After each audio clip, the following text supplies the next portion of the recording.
Number 7, A Day to Die. I'll give the movie this. It's better than the last Bruce Willis movie that had a similar title, A Good Day to Die Hard, but it's still not very good. And I don't want to rip too hard on this movie specifically, mainly because, you know, Bruce Willis is going through really tough time, and that, I'll be honest, breaks my heart. I grew up with him. He was an iconic hero for me in every sense of the word growing up as a kid, from, you know, him just being the action hero we all know, you know, John McClane, to his work with Pulp Fiction and The Last Boy Scout, Hostage, Looper, you know, great action movies, but also just great comedy roots as well.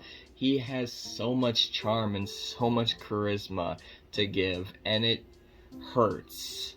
It hurts when I see a movie like this, A Day to Die, and I know that there's 10 other movies that came out last year with Bruce Willis in them that I'm sure is more or less the same, and it makes me the big sad, especially since these might be the last movies we will ever have to remember him by. That just sucks. And that's why it mainly makes this list. Other than, well, I mean, it's really not that good.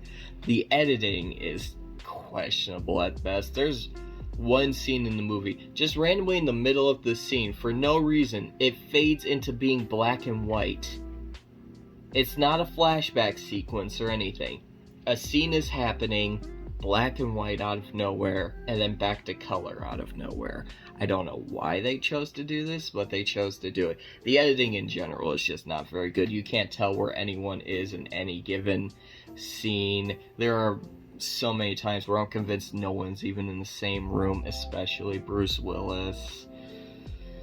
It's just a lifeless action movie that was dropped direct to video because no one cared, even though it has names like Bruce Willis, Frank Grillo, Kevin Dillon.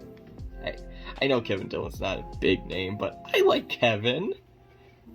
Give Kevin a break, man.